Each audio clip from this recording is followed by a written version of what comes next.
Hello, this is part 2 of 8-part series on the introduction to calcium nutrition of apples. In this very first slide, I would like to show you how plants take up calcium. First, it is very important to understand that calcium has to be dissolved and in its available form in the soil solution for the roots to have the ability to take it up into the plant. Calcium is a mass flow nutrient, which means that it needs to move into the plant with water. It is transpiration dependent, which means that the tree has to be transpiring for it to take in the calcium. And the tree will transpire when the temperature is warm and maybe with a combination of wind also. And as the water evaporates from the leaves and the fruit, it creates a pool of calcium in with the soil solution into the roots, up the xylem tissues of the plant, and to reach its final destination. It's important to note that fruit has a very low transpiration and the leaves has a much higher transpiration rate, and that's why most of the calcium will end up in the leaves. And sometimes when there are too many leaves, it can compete with the fruit for calcium uptake. At the early fruit stage, right here, it's called the fruitlet stage. When the fruit is still fuzzy like this, it's actually transpiring a lot of water. A lot more than when the fruit is more mature and has this waxy covering on the fruit. At this stage, the fruit doesn't transpire very much. Definitely a lot less than when it was at the early stage. Calcium is a one-way movement, which means that it's immobile. Once it's taken up by the roots into the plant, arrive at its final destination and fixed into the plant tissues, it does not have the ability to translocate to other parts of the plant, and that is why it's called immobile nutrient. There are many factors that affects how calcium gets taken up into the fruit. One of the factors is crop load. Another common one is the sucker growth. Here is the picture of a tree with quite a bit of apple fruit on it. I would say that this apple tree has high crop load. Remember that calcium has to be divided up into all this fruit. So the more fruit you have, the more competition for calcium uptake there will be. Another factor, as I mentioned, is the sucker growth. When you have a lot of these vigorous shoots going up into the air, it can compete for calcium uptake in the fruit. Especially when the temperature is really hot out and the orchard is getting a lot of water. It's pulling up a lot of water from the soil through the leaves and evaporate out into the air. And sometimes it prevents the calcium to go into the fruit where there's much lower transpiration rate. Here's a diagram of what happens during the early fruit stage. When the fruit is still transpiring, the calcium that's going into the fruit. When you have a more mature fruit and a lot more leaves, calcium are going more into the leaves than they go into the fruit. Let's take a look at where calcium is coming from. From the soil, of course. And in our soil here in Washington, we can have a lot of calcium in the soil. 20 to 55 pounds of calcium per acre in the top 12 inches. Even more if you have a calcareous soil or caliche soil, you can have 100,000 pounds of calcium or more in the top 12 inches. Now this total calcium doesn't mean that it is an available form of calcium. It could be a part of the parent materials that hasn't broken down enough yet. When we look at the exchangeable calcium, or calcium that has the potential to become available for plant uptake, we got the number down from 55,000 range down to between 1,000 to 5,000 pounds per acre range. Now this exchangeable calcium are the calcium that are attached to the soil particles that has the ability to get kicked loose into the soil solution. When that calcium get dislodged from the soil particles and goes into the soil solution, we get even less numbers there. looking at about between 20 to 100 pounds per acre of calcium in the soil solution, and that is what's available for plant uptake. Now, when we look at the plant or the crop, the root zone, where it gets irrigated and where calcium is actually get taken up by the plant, we're looking at even lesser number, 5 to 30 pounds per acre, and that is not very much.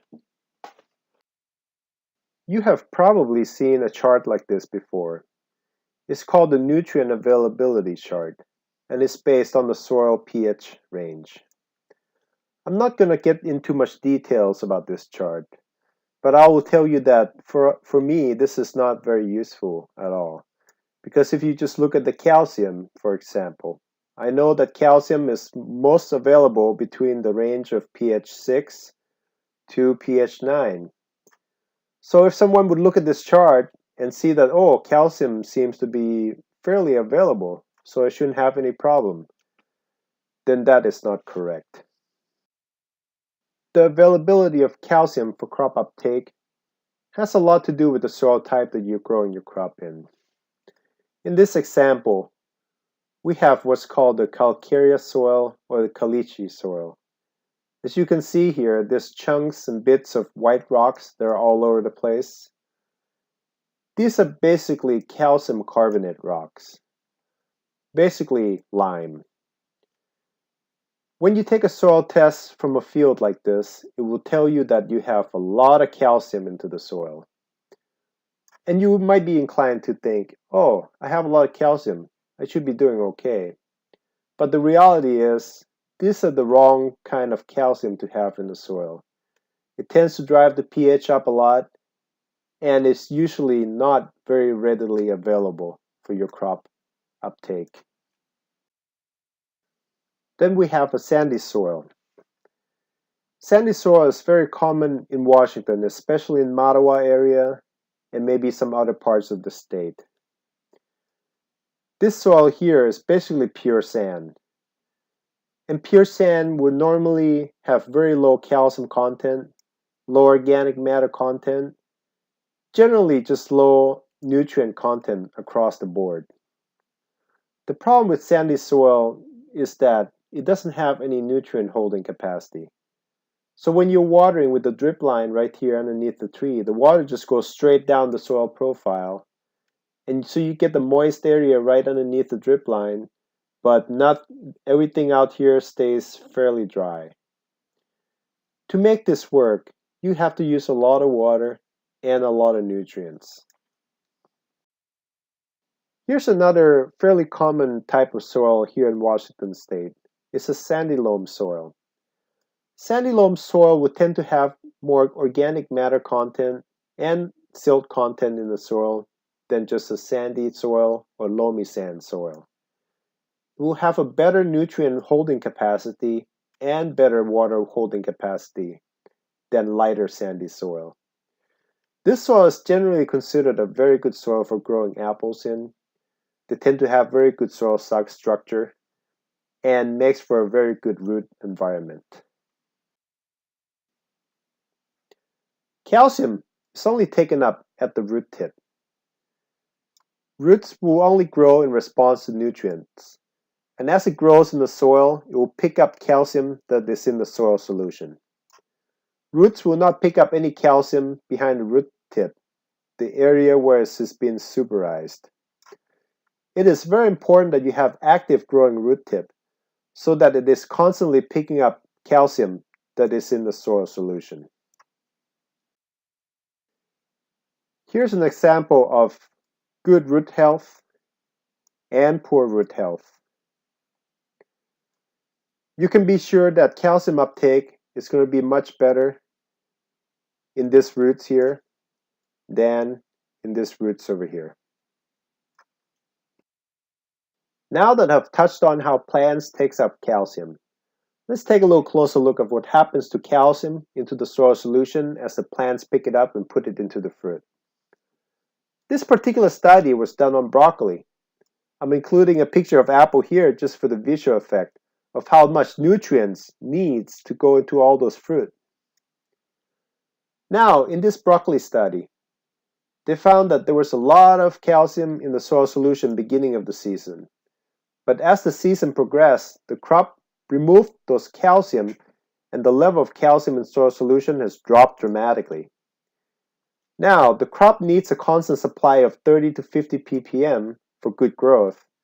In one soil type, there was still enough calcium in the soil solution to support that growth.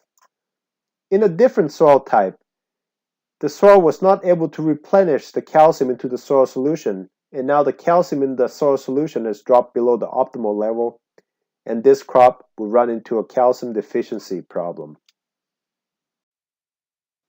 As demonstrated by the previous slide, as the season progresses, the crop will remove or deplete the calcium that's in the soil solution.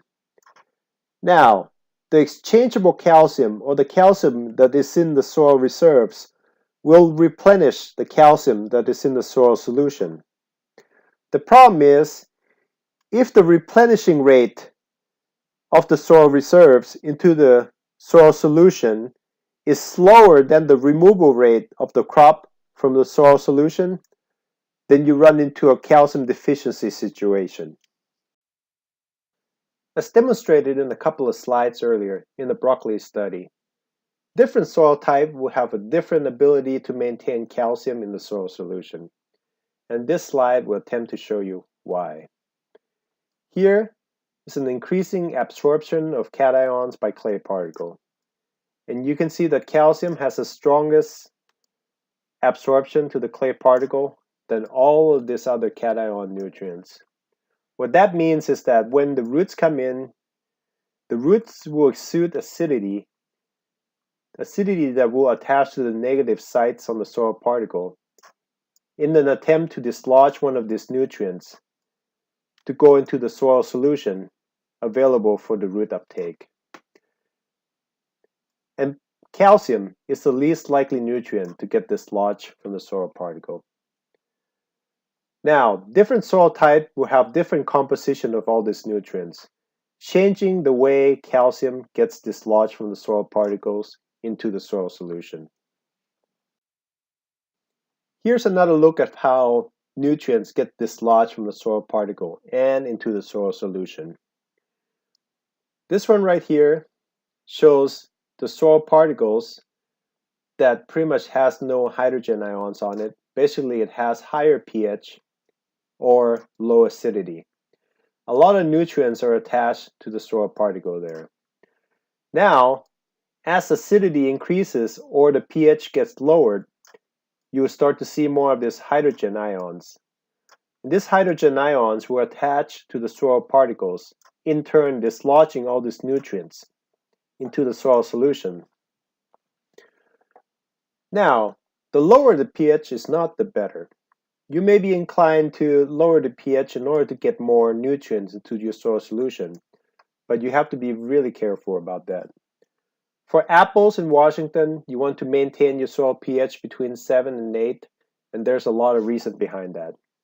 One of the reasons is that our soil has a lot of calcium in it, so when you lower the pH below 7, you're starting to overwhelm the system with hydrogen, and a lot of calcium will get dislodged into the soil solution, which you may think is a good thing, but the problem is it can throw out the balance of the soil and affect the uptake of other nutrients. Arguably, one of the best ways to get more calcium in the soil solution is to use a soluble form of calcium fertilizer. Calcium nitrate is a completely water-soluble calcium and is also contained nitrate fertilizer for tree growth. Studies have consistently shown that soil application of calcium nitrate in the spring increases calcium uptake into the fruitlet. Yara is a leading manufacturer of calcium nitrate in the world, and we manufacture Yara Leva Tropicode, a dry calcium nitrate fertilizer that is being used in tree fruit all over the world. We also manufacture CN9, a liquid form of calcium nitrate that has a great fit for fertigation in tree fruit. Thank you for watching the second part of 8 parts video series I'm making about calcium nutrition on apples. Please stay tuned for more.